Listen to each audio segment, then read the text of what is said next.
Well, good morning. I'm Ken Bibrai, and welcome to Coffee with Ken, a thought leadership series at the nexus of business, politics, and now Ironman. We're off to a great start this year in the fall season with a variety of talks and have some exciting stuff coming forward through the end of the year. But one of the best things that we've had with Coffee with Ken is the ability to kind of catch up with old friends and hear stories you never knew about as it relates to your own friends. And Giles Whiting and I have known each other for 20 years now in grad school. And he's always been a supporter, a friend, a fan of Coffee with Ken. He's always kind of introduced us to past guests and different ideas. And it's now the opportunity for us to have you on and to chat. And when I got your email, when we were telling folks I was thinking about running this Ironman, and you wrote back and you suggested having a 7-time winner and a first place finisher of an Ironman, I was like, please tell me it's you. It's unbelievable. Good to see you, man. How are you? I'm doing really well. I'm very excited for you, and excited for Beach to Battleship. I mean, that is an incredible race. I've done that one. Maybe I'll get into what my race day looked like on that one, but it had ups and downs like every race does. But hopefully yours is all ups. Yes, well, look, I was hoping it would be all downhill and we could just cruise down and not have to pedal too hard. But we'll get into the mechanics of that later. And it's funny because we invited you to talk a little bit about this, like what it means to kind of compete in an Ironman. I mean, I was just blown away that you had actually won one. But before we get there, like, give folks a kind of quick update. Like, we went to grad school 20 years ago. I'm pretty sure you Yep. were a physicist at the Air Force. And Yep. then you've gone on to kind of like lead, invest, and engage with a variety of companies. So give us a kind of quick recap of the last 20 years. Yeah. Yeah. So after grad school, what we finished in 2005, I think, or I I finished was in 2000. 04. Yeah, I'm Yeah, you were older. four. Yeah. I went back to the Air Force, and indeed, yeah, was a physicist there and led a bunch of scientific projects, which were fun. But the thing about scientific projects and government, but each on their own, but maybe even worse together, is the timeline of these things is really long. So I was Yeah. working on projects that had a decade-long timeline, and I kind of looked around eventually. And I said, yeah, I'd like to do something that moves a little faster, Yeah. and I decided business was the way to go. I didn't think anyone was going to vote for me for anything, and I was, pretty young, so I was like, well, I guess I got to go to business. Um, and yeah, went to McKinsey and spent about 4 years there. Loved it, but then decided, maybe I don't want to just consult. Maybe I want to go actually operate some of these businesses, and so got into tech, and I've been doing tech since, and mostly software. So enterprise software. I'm at Parcel Lab now. Yeah. It's a great company. I can tell you more about what we do, but yeah, it's been a fun ride. And throughout all of that, you were exercising, you were training. So let's weave the story a little bit, right? So like you were always in great shape and obviously had been in the military and stuff like that. But tell us more about that. Like how did you kind of get into this type of endurance training? When was your first Ironman? Like let's Yeah, dive into some of that. it's actually it's an awesome story, and you might remember we had a triathlon club at No, I the don't remember that because I was definitely Harvard. not in the Okay, triathlon back then. so we had a triathlon club at Harvard, and one of the guys who was doing kind of a mid-career program at Harvard, he had come from the Livestrong Foundation. His name was Alan. Do you remember Alan? I don't. He was doing a mid-career program at Harvard, but he was with Livestrong, and I ran track in college, and started to get, like most people do, into longer distances. And Alan and I would run a lot together. And Alan was a two-time cancer survivor, and worked at Livestrong, and he was also a decade or more older than me. Yeah. And Alan and I became friends just from running and whatnot. And we did a couple of short tries together in Boston. But then he called me up. He went back to Livestrong in Austin. I was in Texas with the Air Force, and he called me up one day and he said, "Do you want to do an Ironman?" And I couldn't really say no, because Alan Amazing. is a two-time cancer survivor and like 10 to 15 years older than me, and I'm like, I should be able to do this if Alan's going to do this, and he wants to do it with me. So we did our first one A together, full one. A a full full one. one. We So did, just educate folks. Like, what is a half? What is a full? Like, what did, what's the yeah. magnitude? So the full is 2.4 mile swim, 112 bike, and then 26.2 marathon. So Amazing. 140.6. So you see the Wow. 140.6 and you see the 70.2, and that's Yeah. what those things are. So both are Yeah. great. I think the smarter people, I think, do the halves. The fulls are just totally brutal, and this Oh was my brutal. But yeah, Alan was a huge inspiration. I mean, I That's wish amazing. he could be on Coffee with Ken. He passed away 3 or 4 years after we did that Ironman, and Wow. that Sorry. picture comes up um, as a memory in sort of my Facebook and stuff. And Oh, he is still just such an inspiration to me. wow. Um, he incredible story.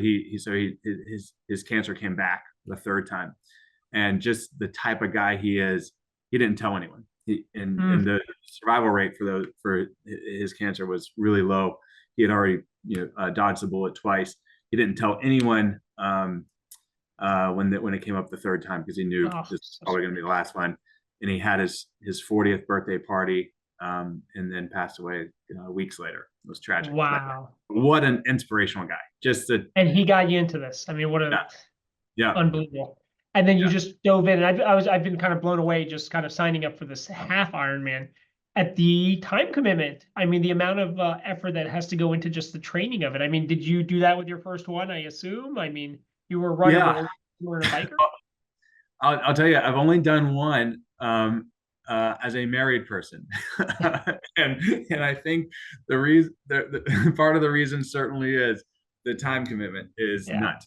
It is another full time job, yeah, um, and when you're training for an Ironman, that's kind of all you do. You yeah, work, you train, and there's yeah, no time to do anything else. You're also tired a lot. yeah. You're also kind of grumpy because you're not eating really good food. Yeah, your nutrition is all off. Like, Yeah, yeah, yeah, you're not like doing a lot of things that help you enjoy life. You're really just training, and so you are a little grumpy. I ended up doing a lot of house projects when I was because you don't ever go out, right? You don't yeah, go yeah, out because you're really not drinking and you're not eating out, and so I ended up yeah. doing a lot of house projects. I get That's a lot of time. incredible. So was it a consecutive thing for you? So you did that first race, and you done seven of them, and then you Yeah, actually won one. And I remember my son when I was telling him I was doing this, he was like, "Are you gonna win?" I'm like, "What do you like? Nobody wins it. You just try to finish it." And then you told me you won, so I had to go back to him and say, "Actually, I know somebody who won one." I mean, it's yeah. incredible. I don't. Uh, you don't plan to win for sure, Yeah, and I didn't plan. You always want to be competitive, and yeah, I was training very competitively, and really wanted to do my best. And so when I won Oklahoma, that was pretty awesome. It was a you're still just at least me, like I'm really angry the whole race, right? Because it hurts. Like the only place I'm not angry is kind of the swim because I'm relatively a pretty good swimmer, yeah, yeah. and it's And it's first. at the beginning, so it's still Yeah, like, but then the second you're on the bike, like it's kind of nice for maybe 10 miles, and then you're just upset like the whole time. and I was certainly upset even in Oklahoma. And I remember my family was out there for that one, and they were sort of cheering me on, but I don't, at least me, like I don't really like the cheering on because I know distraction. that they can't feel the pain, and so they're Yeah, yelling at me, actually go faster, like you dragging ass. You should I was be. fourth place at the time, and they're like, oh, you're fourth, you can get on the podium. And this was like in the run, and I'm just like Oh, really, that's you're telling me I'm not doing good enough. Like, that's you how got I to go take it. faster because I but can't of even course imagine. but of course it does motivate you as well, so. And I mean, I can't even imagine what that feels like to actually pull it off and just be like in denial, right? I mean, to actually like win one. Yeah. Uh I I don't know, your mind is kind of, like the real pros, the guys who are winning Kona and stuff, like they're much more on top of it. They're more place conscious and whatnot. Yeah. But you know, you, I was having dinner with some friends last night, and someone mentioned something to me, and in the conversation that I thought was really relevant for what you're about to do, and actually the exciting and special thing about things like Ironman, which is there are very few places these days where individuals really are pushing themselves to the limit. Yeah. And when you think about it, and okay, so maybe in work sometimes, like when you're when you've got tons of stuff going on and you feel like, I'm working constantly, whatever. But that's different, right? And especially in the physical space, very few people push themselves even hard, I think, and Yeah. definitely not to the limit. And the Ironman does push you to the limit, and that is that's a different place. Yeah. And what's going through your head, not only what's going through your body, but what's going through your head is it. Yeah, it's a mix of survival and resilience, and you've got to be confident. You have to overcome, right? It's a really interesting mix of emotions and um, just personal strength, fortitude, commitment, right? That you have to have throughout the whole race, and I think that's a really special thing. It's a thing that, again, I think the way you experience an Ironman is very special. It's extremely condensed, right? Because you're doing this in call it 7 to 10 hours, depending on the distance. Um, and yeah, it's something a lot of people never experience, right? But I think it's Yeah. important to have those experiences. No, it's funny because you're right. Like so much of it is mental. I mean, I remember I did my first sprint and I was not a swimmer, right? So that was always my like kind of weaker leg of it.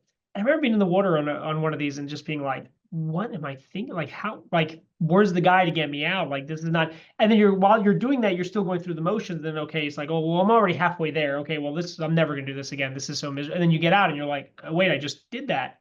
And like, it Yeah, wasn't the worst time in the world. And it was actually kind of what I had hoped it would be. Okay, well, let me try. And it is this like, because I've run a marathon before, right? Like I'm not a competitive athlete or runner or anything, but even like the marathon training was like you have to stop everything. You can't go out. You got to stay on a good yeah, diet just for a normal marathon, let alone a half or a full Ironman. And just like the mental aspect of it. And I feel like I did that Ironman in 2009, but I feel like today with like these things, it's become so much harder to like disconnect. But the yeah, training for me has just been like such an enjoyable part, even though it's like exhausting and stressful and frustrating yeah, and time consuming. Kind of nice to just like, yeah. yeah, Of course, you can't. Marathons now. People listen to podcasts and listen to their hype yeah, music, and all that, and you can't do that in an Ironman. yeah, You can't. You're on that bike and you're in the water and there's no headphones and it's just you and the challenge that you have put yourself in and the challenge that's ahead of you. I also think, and I've done a lot of marathons. Marathons are great. I mean, they're fine. They're like yeah. 3 to 4 hours.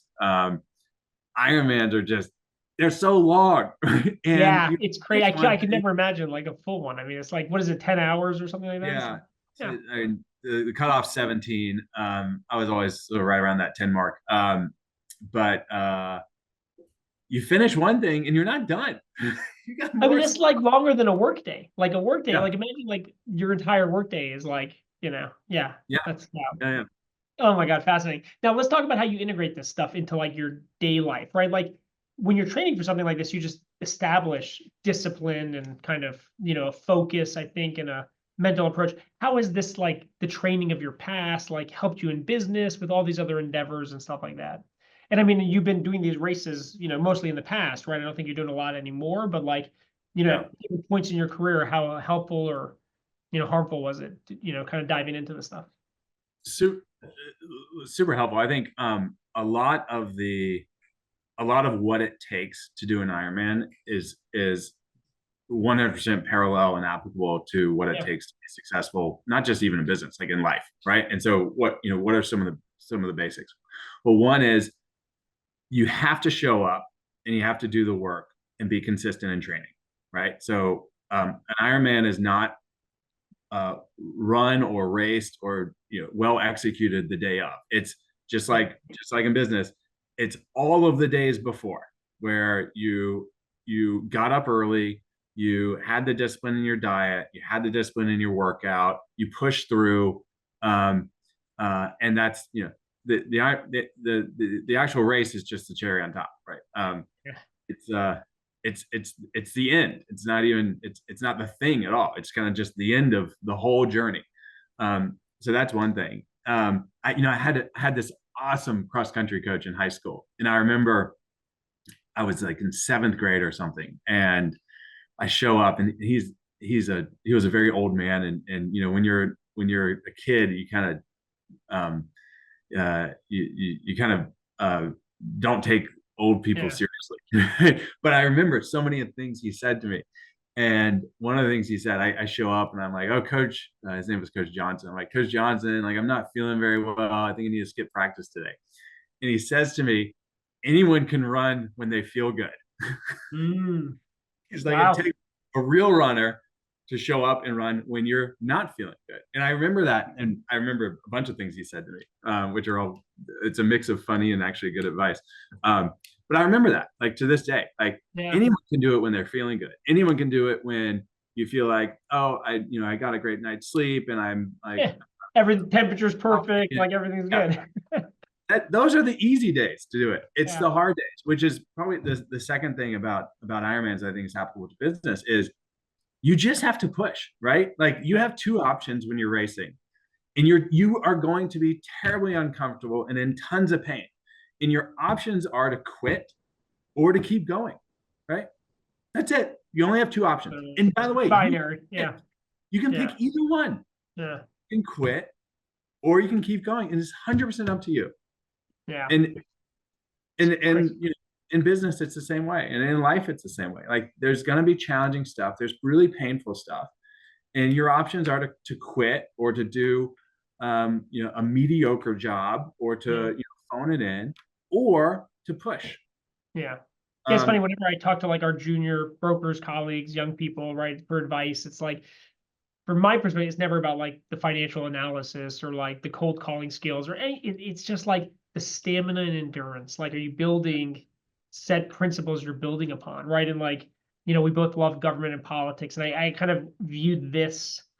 It helps me to view it as like an election, right? Like, election day is triathlon day, Ironman day, right? And it's like you got to kind of get in like the phone calls and the door knocking and the fundraising. Like, it's all the same kind of principles where you kind of reverse engineer like a process that includes like the diet and all that other stuff. It's not that dissimilar, right? And I was yeah, blown away at like the organization you need to compete to like actually do one of these things, right? Like, yeah, I thought you just train and hit the gym and whatever. And it's like, no, you're tracking miles and like days off and everything. I mean, it's yeah. And yeah, I mean, heart rate, diet, and then um and that's all the prep. And then in the race, I mean, the logistics, setting up your bike. I mean, people, like, tiny things, like, you know inches of where your shoes are in the transition area, right? Where right. your towel is, right? Because if you hop on the bike and oops, you forgot your glasses, like, Yeah, that's going to be a long 112 miles,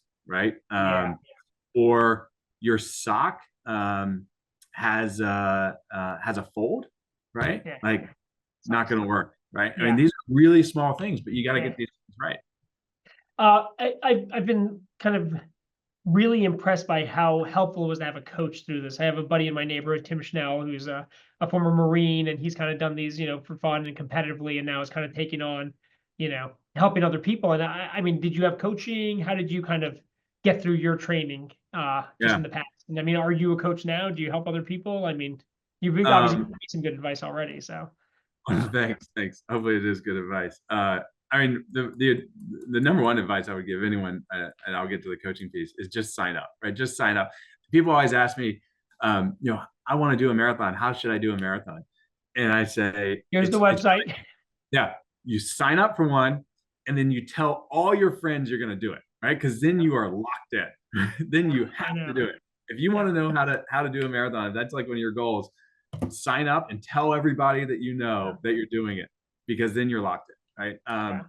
yeah. But in terms of coaching, I mean, Alan was definitely sort of my unofficial coach, but partner in the first one. And then as I got more competitive, I did have a coach who mostly would write workouts, Yeah. and we did a lot of we trained almost entirely on heart rate, right? So it was Wow. all heart rate monitoring and being in the right zones, both for training and then ultimately for race day. What can the body stand? How many watts can we put out at a heart rate um, level where we can actually make it to the finish line? I mean, that's another perfect example. Is just like the data involved in this in terms of just like I got my, my watch, my tracking, my trainer can see exactly like what my output is, the stamina, and like, tailor workouts to that too, which has been amazing. Yeah, I So mean these days it's a lot easier. I used to have to like wear this monitor, around my chest, like and 20 pounds. No wonder upload, you want to race. So it's probably like 50 pounds. And you're like, I'd have to upload the files to a oh, portal, geez. right, so he could see the data. It's a lot easier these days. It's unbelievable. But back to the coaching thing for a second. I mean, it's funny. I was watching a podcast recently where somebody was talking about how, like, you know, LeBron James has a coach, Michael Jordan had a coach, Tiger Woods, right? Like, but then you get to folks in business and we don't really embrace the idea that like other people help us and guide us and coach us. And in life in general, you just move at a certain velocity, and those moments in time where you had people helping you kind of disappear.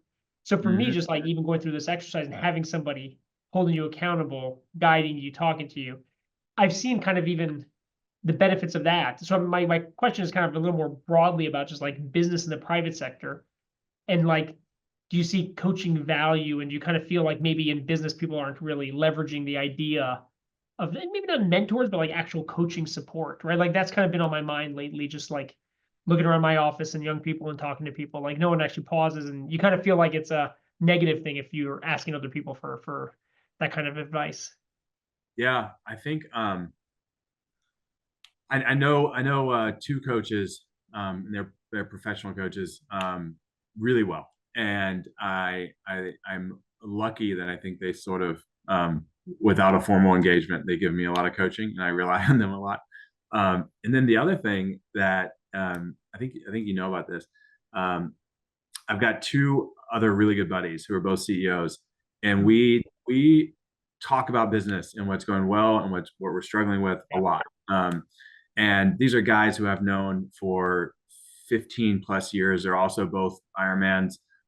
We do an annual, we call it running trip together, that Oh, we just did. the But most, Colorado one. Yeah. yeah, we did it, and we're going out on sort of 7, 8, 9, 10 hour runs and just talking business the whole time, like talking Wow. about what's Fascinating. going on in life, and what do we see as trends, but also what's going on in our own business and what are we struggling with. And that's been super helpful for me over the last decade or so.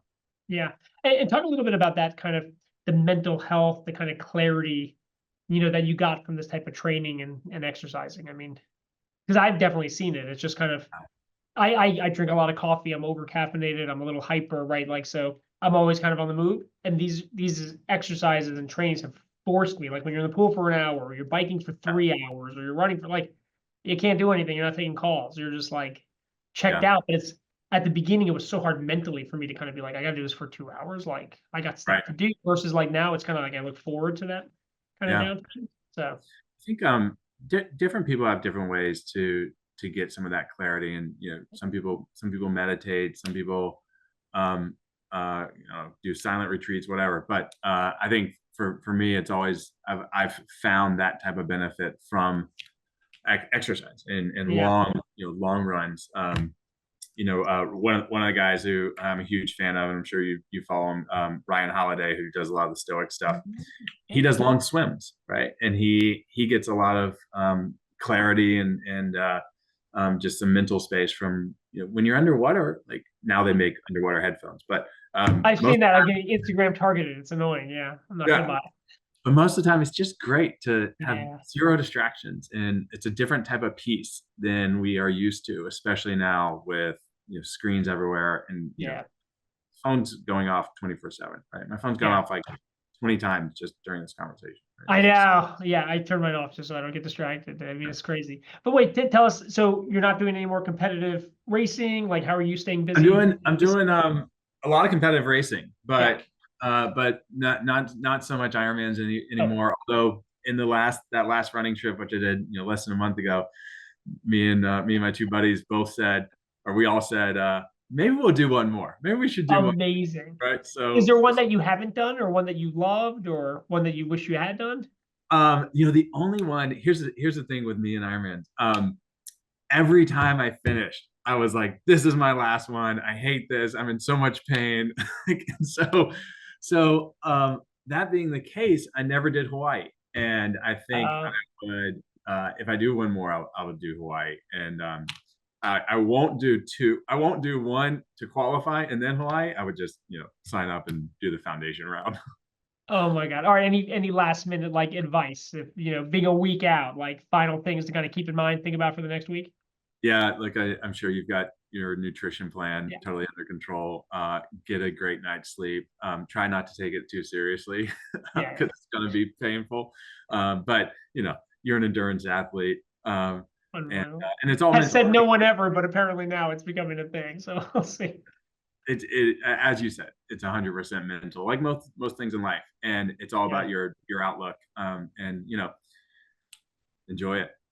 It really is wild though, right? Like I never thought I would ever be able to swim like 3,000 meters, right? And it was one of those things when I first got in there, it was like, okay, 750 is like a sprint. Okay, well, let me do that. And it was tough just getting through those. And then you do one that where it's an Olympic and you do a mile and you're like, oh, wait, okay. So yeah. Yeah, Until you push, you're right. Like when in life at this age, like I'm 44 now, like yeah, when are you really pushing your body in a way like that? I mean, you never, yeah. yeah, And interesting. it's, I mean, it's special, right? People can do so much more than they think they Yeah, can.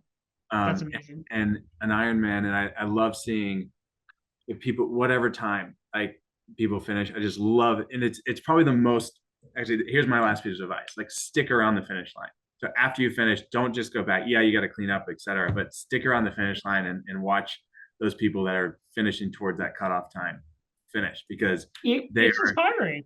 Yeah, yeah, it's inspiring and it's a celebration. And it's also a great community thing, right? which is yeah, which is a different type of community than you feel when you're at work or with colleagues or with your church or whatever.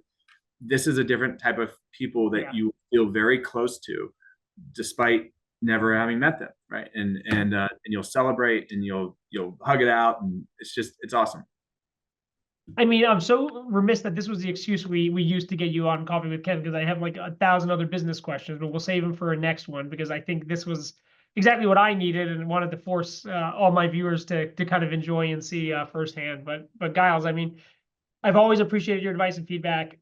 It was so exciting that we made this connection, and I'm excited for next week. And I mean, we'll see if this becomes a thing. It'll probably just be one and done, but the You never process know. You never can know. be That I crazy. said that We'll at see. least 6 times. At least six, and then you won one, and then you're like, that's amazing. Well, look, um, it's always great to see you, man. I really appreciate it. Grateful to everybody for tuning in. It's coffeewithken.com. You can always catch up on past sessions in this one. So until next time, my man, Go kill it again. I'm gonna be rooting for you. you're the man. I appreciate it. Talk soon, All right. everybody.